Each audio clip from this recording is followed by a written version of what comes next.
a Piave di Sacco, neonata trovata morta in un appartamento nello stabile di un nightclub. Per gli inquirenti si tratta di infanticidio. A chiamare i soccorsi la stessa madre, una 29enne ora in ospedale, indagini sulla tragedia. Ipotesi nucleare a Porto Marghera, il governatore Zaia contrario all'idea lanciata da Renato Brunetta che ha trovato l'apertura di governo e degli industriali. Pensiamo piuttosto alla riconversione in energia pulita. A distanza di 5 mesi dalla sua ultima visita a Venezia, il capo dello Stato torna nel capoluogo lagunare per presenziare alla festa delle Forze Armate. Lunedì alle 12 Mattarella sarà in piazza San Marco, ci saranno anche le frecce tricolori. La famiglia di Eleonora Chinello ha donato gli organi della 14enne padovana travolta e uccisa mentre andava a scuola in bici. Minuto di silenzio nell'istituto che frequentava ad Olo. I compagni di classe riempiono il suo banco vuoto di strazianti messaggi. Inchiesta Palude, l'avvocato di Renato Boraso ha chiesto gli arresti domiciliari e le sue condizioni di salute stanno peggiorando ed è a serio rischio infarto. Contro il caro vita e la manovra finanziaria del governo, i pensionati veneti sono scesi in piazza Padova a preoccupare il futuro della sanità e del fisco. 6 anni fa l'incubo della tempesta Vaia con le sue piogge incessanti e le raffiche di vento che devastarono la montagna veneta domenica alle 21, il racconto di quei terribili giorni nel documentario di Media Nord-Est. Buonasera, ben ritrovati con l'edizione regionale dei nostri telegiornali. Queste dunque le notizie principali. Veniamo alla nostra notizia d'apertura con il dramma che si è consumato a Piove di Sacco, dove è stato scoperto il corpo senza vita di una neonata partorita pochi minuti prima in casa. Il sospetto è che possa trattarsi di infanticidio. È stata la mamma, dopo aver partorito, a chiamare i soccorsi. Quando i medici sono arrivati, però, il minuscolo corpicino era già privo di vita. Una bambina nata a termine della gravidanza, partorita in una piccola stanza sopra il nightclub serale di Piove di Sacco, è stata trovata morta nella notte dai sanitari che hanno dato l'allarme ai carabinieri. Nessuna ipotesi esclusa, anche se il sospetto è che possa trattarsi di infanticidio. Sono in corso gli accertamenti per capire se il neonato è nato già morto o è morto in un secondo momento. La signora si trova attualmente ricoverata in ospedale e stiamo ovviamente procedendo ai rilievi e agli accertamenti anche con il medico legale. C'è l'ipotesi dell'infanticidio, lo stiamo verificando, tutto dipende dagli accertamenti di natura medico-legale. La neonata sarebbe deceduta per cause non naturali, è questo quello che vogliono chiarire le indagini condotte dal pubblico ministero Sergio Dini e dai carabinieri di Piove di Sacco. Il medico legale ha effettuato per tutta la mattina rilievi sul piccolo corpicino, ma sarà l'autopsia che sarà disposta nei prossimi giorni a confermare o smentire la tesi dell'infanticidio. Si vuole capire se la neonata sia nata morta o se il decesso sia arrivato in seguito o addirittura sia stato provocato. Nel frattempo la mamma della piccola, una 29enne italiana, è stata portata in ospedale a Padova per gli accertamenti. Al momento nei suoi confronti non sono stati presi provvedimenti, ma la vicenda ha ancora molti aspetti da chiarire. La ragazza infatti viveva lì da appena 2 mesi in una delle stanze che si trovano proprio sopra il locale notturno e che spesso vengono usate dalle dipendenti come dormitorio. Forse era ospite di una di loro. Sembra che fosse arrivata da qualche settimana perché in pochi l'avevano vista. Anche l'ex proprietario dello stabile non conosceva la situazione. Lui ha venduto, diciamo, l'attività a 2 cinesi, ma ha venduto l'attività e dovevano venire a fare. Non sono ancora niente. Ma lei ha mai visto una ragazza incinta qua? No, mai. Io mai. Anche i servizi sociali del comune non conoscevano la 29enne, che non risulta residente a Piove di Sacco e che non si era mai rivolta per chiedere aiuto. Shock a Montebelluna per la morte del piccolo Rocco Bonora Meneghello, il neonato di soli 24 giorni, scomparso domenica a causa di una forma aggressiva di pertosse. Venerdì i funerali a Biadene. La tenerezza del tuo sguardo ha addolcito per sempre i nostri cuori e illuminato le nostre esistenze. Così mamma Monica e papà Claudio hanno voluto ricordare il loro piccolo Rocco, spentosi a soli 24 giorni, stroncato da una forma di pertosse. Nell'epigrafe la frase, la foto del loro bimbo e poi un ringraziamento al personale medico e infermieristico dell'ospedale di Montebelluna e al reparto di terapia intensiva pediatrica di Vicenza e Padova. Un dolore troppo grande per trovare consolazione, Una morte che ha sconvolto l'intera comunità di Biadene e di Montebelluna. Rocco era venuto alla luce lo scorso 3 ottobre. Il parto era andato bene e così mamma e neonato avevano potuto far ritorno a casa dal papà e dai 2 fratelli maggiori. Poi però, una decina di giorni fa, sono comparsi i primi sintomi della malattia. Una sospetta forma di pertosse che con il passare del tempo si è aggravata. Il piccolo è stato trasferito d'urgenza, prima a Vicenza, poi all'ospedale di Padova, dove domenica purtroppo il suo cuore ha smesso di battere. Siamo dispiaciuti e vicini ovviamente ai familiari. Situazione, purtroppo lo sappiamo, la pertosse è una patologia che colpisce i minori e può succedere, come è successo, che sia talmente aggressiva da portare via la vita a un bambino. Giovedì sarà il giorno dell'addio, quando tutta la comunità di Biadene si stringerà intorno ai genitori, ai fratelli e ai familiari del piccolo Rocco per l'ultimo saluto alle 11 nella chiesa parrocchiale. Mercoledì, momento di preghiera alle 18, quando verrà recitato il rosario in ricordo di questo angioletto volato in cielo troppo presto. Ipotesi nucleare a Porto Marghera, il governatore Zaia contrario all'idea lanciata da Renato Brunetta e che ha trovato l'apertura del governo e degli industriali. Pensiamo piuttosto, dice Zaia, alla riconversione in energia pulita. La mia posizione è assolutamente di contrarietà, però è la mia personale posizione. Attenzione. Senza giri di parole il presidente Zaia si dice contrario alla realizzazione di un sito nucleare a Porto Marghera, la cui idea era stata lanciata giorni fa da Renato Brunetta, presidente della Fondazione Venezia, capitale mondiale della sostenibilità, e verso cui il governo ha dimostrato un'apertura. Pensiamo piuttosto, ha proseguito Zaia, alla riconversione in energia pulita a Marghera, spiegando poi nel dettaglio il motivo della sua contrarietà. Io penso che il dibattito su Venezia sia un dibattito assolutamente delicatissimo, perché la comunicazione che daremo è che Venezia vuol fare una centrale nucleare. Quindi io la vedo così, che sinceramente il mondo è grande, Venezia la prenderei in causa per ultima, ma non perché è meglio che la facciano nel giardino di casa altrui. In questa fase storica penso che Venezia non abbia anche bisogno di un ulteriore dibattito, un ulteriore progetto. Piuttosto pensiamo alla riconversione con energie pulite di Marghera. E ripeto, magari verrà fuori qualcuno dimostrerà il contrario, dimostrerà che la soluzione sarà il nucleare, ma ad oggi penso che l'impatto di questa proposta sarebbe assolutamente devastante. Le dichiarazioni di Zaia arrivano all'indomani di quelle del capogruppo della Lega in Consiglio regionale Villanova.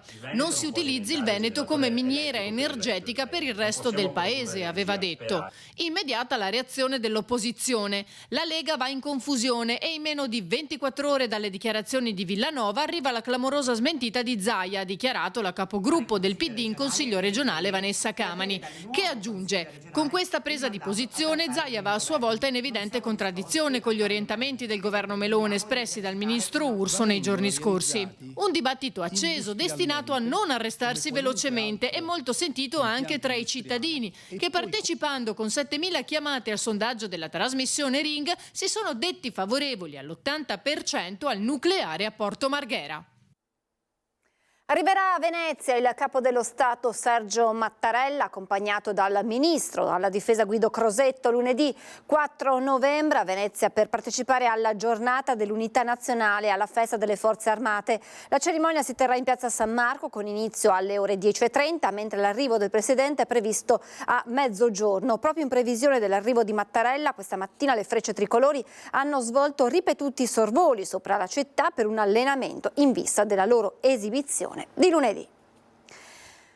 La cronaca, torniamo alla cronaca, c'è un ragazzo che picchia una ragazza. L'audio della telefonata del residente di Vigonovo ai carabinieri nella tarda serata dell'11 novembre 2023, mandata in onda in esclusiva da Pomeriggio 5, ricostruisce gli istanti fatali per il destino di Giulia Cecchettin. Pronto, Carabinieri Chioggia? Sì, salve, io chiamo da Vigonovo e dal balcone di casa mia ho appena assistito a una scena di un ragazzo che picchiava una ragazza, però se ne stanno andando in questo momento. È una grande rischio, mi sembra, non riesco a capire, se ne stanno andando ora. Sono saliti in macchina e se ne sono andati. Abbiamo la targa? No, non riesco a vederlo da qua purtroppo, mi dispiace. 11 novembre 2023, ore 23:18. La voce è quella del residente di Vigonovo che per primo dà l'allarme ai carabinieri. Giulia Cecchettin è appena stata aggredita e picchiata da Filippo Turetta e l'uomo ha assistito alla scena dal balcone di casa sua.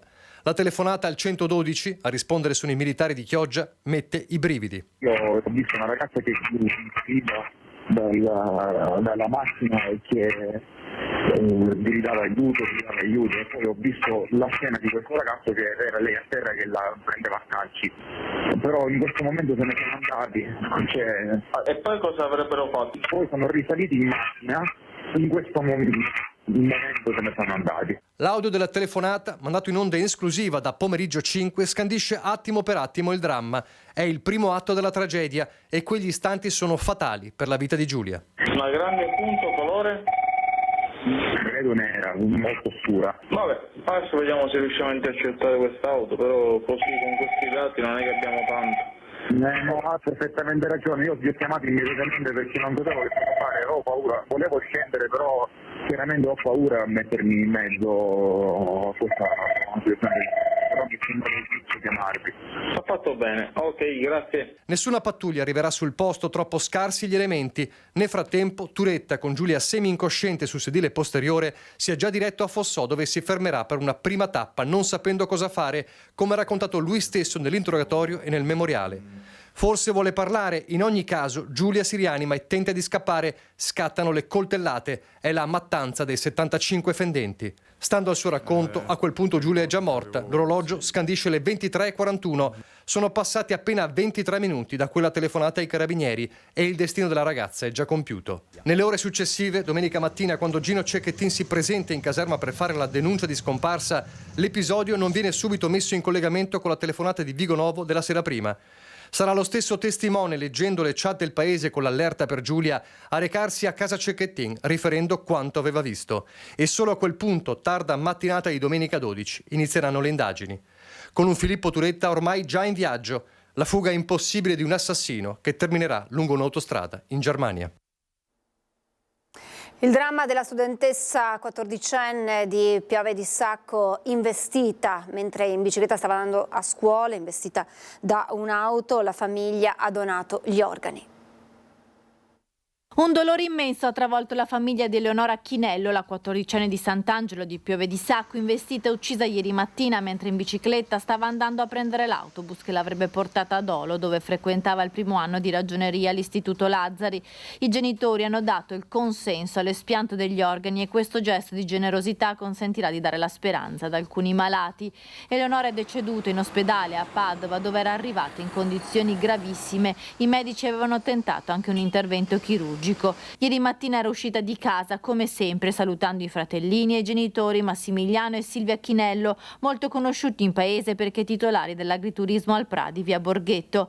Stava attraversando la strada all'incrocio tra via Galilei e via San Polo quando è stata centrata da un'auto guidata da un 34enne di Campolongo Maggiore diretto verso Vigo Rovea.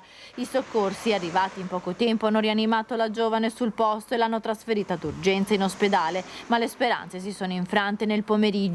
Oggi a scuola a Dolo è stato osservato un minuto di silenzio in ricordo di Eleonora. I compagni sono sconvolti e hanno scritto decine di biglietti per salutare la loro compagna. I loro pensieri, pubblicati sul sito dell'Istituto Lazzari, raccontano di una ragazza dolce e sempre sorridente. Il sindaco di Sant'Angelo di Piove di Sacco, Guido Carlina, ha espresso tutto il cordoglio dell'amministrazione e dell'intera comunità alla famiglia Chinello. È probabile che la procura aprirà un'inchiesta. Purtroppo si tratta dell'ennesimo incidente nel Padovano con protagonista studenti che vanno a scuola. Dopo le morti a fine settembre del 18enne di Mestrino, Alessandro De Marchi, vittima di un incidente in moto davanti all'Istituto Scarcerle a Padova, e di Sofia Gambato, 17enne di Campodarsego, investita in via Belzoni a Padova mentre stava attraversando la strada per entrare al liceo Selvatico dove studiava. Altri 2 giovanissimi studenti delle medie sono rimasti feriti dopo essere stati investiti a San Martino di Lupari e Noventa Padovana. E infine la tragedia della piccola Olesia, la 12enne ucraina, investita e uccisa da una motrice di un treno mentre attraversava il passaggio a livello con le sbarre abbassate in via Friburgo a Padova. E venerdì scorso Kevin Gentilin a Castelfranco Veneto, vittima di un incidente mentre stava andando a scuola. Inchiesta Palude, l'avvocato di Renato Boraso ha chiesto gli arresti domiciliari e le sue condizioni, spiega, stanno peggiorando ed è a serio rischio infarto. A poco più di 3 mesi dall'arresto per corruzione dell'ex assessore Renato Boraso nell'ambito dell'inchiesta Palude, il suo legale, l'avvocato Umberto Pauro, ha depositato in procura a Venezia la richiesta di modifica della misura, dal carcere padovano in cui è detenuto agli arresti domiciliari. Il motivo principale sarebbero i problemi di salute di Boraso, le cui condizioni sono peggiorate e sarebbe a serio rischio infarto. Sul piatto della bilancia, inoltre, fa sapere l'avvocato, dovrebbero avere il loro peso le dimissioni da assessore che segnano la discontinuità con l'ambiente degli affari e della politica e i verbali degli interrogatori dove vengono ricostruiti gli episodi di corruzione di cui è accusato. Ora non resta che attendere se arriverà o meno il placet dei PM Baccaglini e Terzo e l'ok del GIP Scaramuzza per accettare la richiesta di Boraso, l'unico ancora in carcere dallo scorso luglio. Contro il carovita e la manovra finanziaria del governo, i pensionati veneti sono scesi in piazza a Padova. Carovita, non autosufficienza, sanità. Il futuro è nero su questi temi per gli anziani e così i pensionati veneti scendono in piazza a Padova per protestare contro la manovra del governo Meloni. Alle banche restituiscono i soldi e ai pensionati e alle pensionate mai. E poi il potere d'acquisto delle pensioni in continuo calo. Le elaborazioni della CGIL dicono che un ultra 65enne veneto che vive solo nel 2021 ha speso in media 1.478 euro al mese, nel 2023 l'esborso è salito di 185 euro al mese. Il futuro della sanità preoccupa molto. Siamo preoccupati perché non c'è nessun provvedimento e nessuna risposta non solo per i pensionati e le pensionate, ma per i lavoratori e le lavoratrici e anche le giovani generazioni, a partire dalla salvaguardia del potere d'acquisto che per i pensionati purtroppo non c'è. La sanità pubblica, al di là di quello che viene decantato rispetto al Veneto, noi abbiamo un impoverimento di tutta la filiera socio-assistenziale. Il numero di chi ha più di 65 anni continua a crescere. In Veneto sono quasi 1.170.000 persone, con Padova prima provincia, poi Venezia, Verona e Treviso, quasi 294.000. I veneti con più di 75 anni che vivono da soli, più di tutti a Venezia e poi Treviso, Padova e Verona, per non parlare del fisco. Prendiamo 2 lavoratori che hanno un lavoro diverso, lavoro autonomo con la flat tax paga il 15%, lo stesso lavoratore dipendente o pensionato paga il 43%. Questo noi crediamo che non sia giustizia sociale. 6 anni fa la tempesta Vaia che sconvolse la montagna veneta in un solo per 4 giorni, dal 26 al 30 ottobre 2018. Una pioggia eccezionale, più di quanta ne cadde durante l'alluvione del 1966, eventi che raggiunsero una velocità mai vista dalle nostre parti, fino a 200 km/h. Raffiche potenti che spazzarono via 15 milioni di alberi, un evento che ha cambiato per sempre la percezione dei cambiamenti climatici. Domenica sera alle 21 vi riproporremo il documentario di Media Nord-Est Veneto in ginocchio, il racconto, le voci e le terribili immagini dei giorni che sconvolsero il nostro territorio. È davvero tutto per questa edizione, ora la sigla e poi le previsioni del tempo. Grazie per essere stati con noi e buona serata.